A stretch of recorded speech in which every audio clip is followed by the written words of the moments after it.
bertemu kembali dengan kami. Saya Dharma Laksana, Ketua Umum Perkumpulan Wartawan Gereja Indonesia. Hari ini saya ingin membahas tentang pentingnya peran wartawan Gereja Indonesia atau yang sering dipanggil dengan PWGI menghadapi tantangan disinformasi dan isu keagamaan. Disinformasi dalam konteks isu keagamaan merujuk pada penyebaran informasi yang keliru, tidak akurat, atau bahkan palsu yang berkaitan dengan agama, dengan keyakinan, praktek keagamaan, atau kelompok agama tertentu. Disinformasi ini bisa disebarkan secara sengaja untuk tujuan tertentu atau tidak sengaja karena memang kurangnya pemahaman atau verifikasi. Nah, apa sih karakteristik disinformasi agama? Salah satunya adalah satu adalah mengatasnamakan agama. Disinformasi seringkali menggunakan simbol bahasa atau tokoh agama untuk memberikan kesan kredibilitas dan meyakinkan orang. Yang kedua, menyasar kepada emosi. Disinformasi keagamaan seringkali dirancang untuk membangkitkan emosi kuat seperti ketakutan, kemarahan, atau kebencian sehingga lebih mudah diterima tanpa berpikir kritis. Kemudian penyebarannya cepat. Platform digital dan media sosial memungkinkan disinformasi agama menyebar dengan sangat cepat dan luas, menjangkau banyak orang dalam waktu singkat. Terus sulit dibedakan. Jadi terkadang disinformasi keagamaan itu dibuat sedemikian rupa sehingga sulit dibedakan dari informasi yang benar, terutama bagi mereka yang kurang memiliki pengetahuan mendalam tentang agama atau literasi media. Nah, beberapa contoh ya yang akan saya sampaikan tentang disinformasi isu keagamaan adalah misalnya hoax tentang ajaran agama. Penyebaran informasi palsu yang mengklaim bahwa ajaran agama tertentu menyimpang, sesat, atau mengajarkan kekerasan. Contohnya, hoax yang memutarbalikkan ayat suci atau ajaran agama untuk membenarkan tindakan ekstremisme. Gitu. Nah, kemudian ada teori konspirasi agama. Ini bisa kita diskusikan lebih jauh, yaitu penciptaan dan penyebaran teori konspirasi yang melibatkan kelompok agama tertentu sebagai dalang atau target konspirasi. Contohnya teori konspirasi yang menyalahkan kelompok agama minoritas atas masalah sosial atau politik. Kemudian manipulasi konten keagamaan, penggunaan deepfake atau manipulasi video dan audio untuk menciptakan konten palsu yang menampilkan tokoh agama atau pemimpin spiritual mengucapkan atau melakukan sesuatu yang tidak pernah mereka lakukan. Ini bisa digunakan untuk merusak reputasi atau memicu konflik antar kelompok agama. Kemudian ada juga klaim mukjizat palsu. Penyebaran klaim palsu tentang mukjizat, penampakan ilahi, atau kejadian supranatural lainnya untuk menarik pengikut atau keuntungan finansial. Contohnya, klaim palsu tentang air suci yang bisa menyembuhkan segala penyakit. Kemudian ada informasi keliru tentang praktek keagamaan, penyebaran informasi yang salah tentang cara beribadah, ritual, atau tradisi keagamaan tertentu yang bisa menimbulkan kebingungan atau kesalahpahaman antar umat beragama. Contohnya informasi yang salah tentang aturan berpakaian di tempat ibadah agama tertentu. Jadi ada polarisasi dalam isu keagamaan yang merujuk pada proses di mana pandangan dan opini tentang agama menjadi semakin terbelah dan ekstrim, seringkali tanpa ruang untuk dialog, kompromi, atau pemahaman bersama. Nah, polarisasi ini dapat terjadi di dalam satu agama juga, misalnya antara kelompok konservatif dan liberal, atau antara agama yang berbeda. Nah, apa sih karakteristik polarisasi keagamaan itu? Satu adalah menguatnya identitas kelompok. Jadi polarisasi seringkali diperkuat oleh identitas kelompok yang kuat. di mana individu merasa sangat terikat oleh kelompok agama mereka dan melihat kelompok lain sebagai lawan atau ancaman.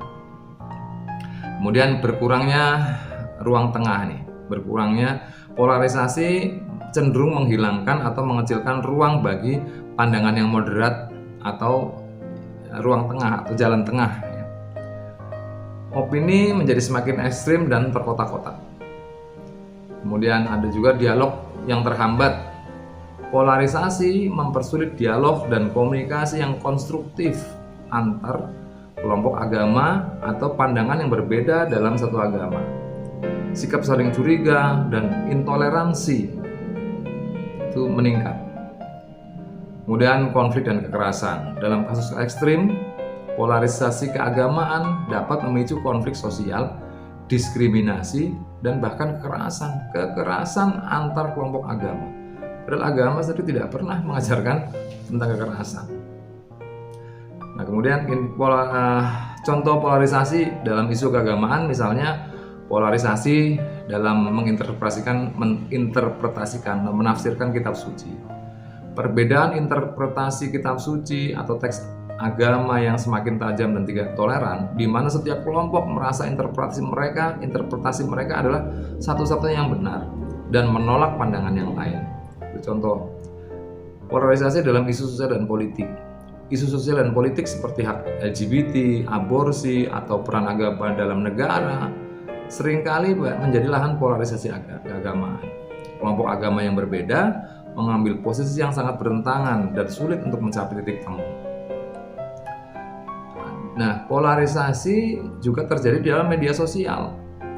Algoritma media sosial dapat memperkuat polarisasi keagamaan dengan menampilkan konten-konten yang hanya sesuai dengan pandangan pengguna, menciptakan ruang gema, echo chamber, di mana pandangan yang berbeda jarang terpapar. Ini dapat memperkuat ekstremisme dan intoleransi. Kemudian juga politik identitas keagamaan, penggunaan agama sebagai alat politik untuk memobilisasi dukungan dan memecah belah masyarakat. Politik identitas seringkali memanfaatkan polarisasi untuk memperkuat basis dukungan dan menyingkirkan kelompok yang lain. Ada juga konflik antar denominasi atau sekte.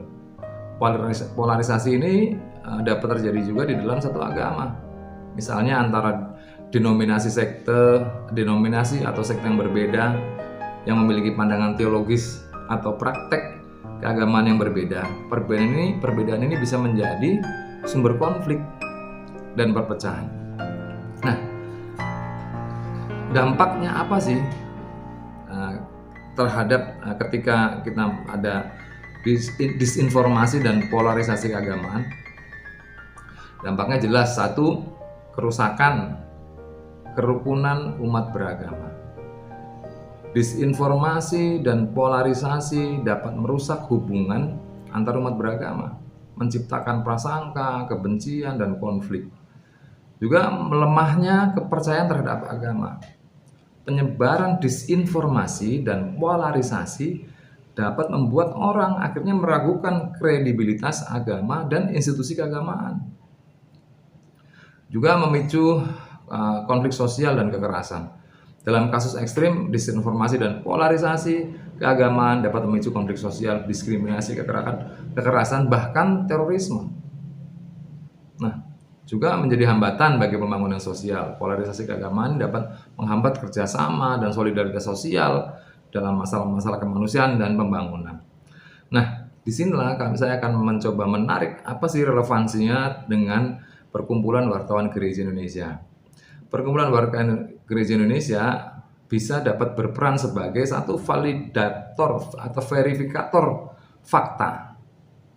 Jadi, melawan disinformasi dengan melakukan verifikasi fakta dan menyebarkan informasi yang akurat dan terpercaya tentang isu-isu keagamaan. Jadi, PWGI bisa mengambil peran menjadi verifikator fakta, cek dan recheck sesuai dengan posisinya sebagai pers atau media. Yang kedua, Perkumpulan Wartawan Gereja juga bisa menjadi promotor dialog.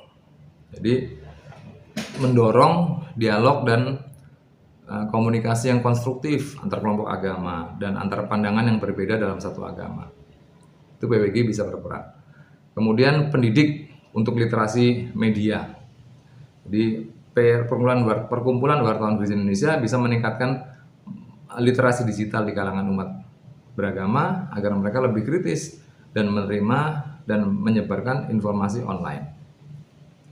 Kemudian perkumpulan wartawan Gereja Indonesia dengan sekian banyak medianya bisa menjadi penyebar nilai-nilai perdamaian dan toleransi, mempromosikan nilai-nilai persaudaraan, perdamaian, kerukunan umat, toleransi beragama melalui karya-karya jurnalistik.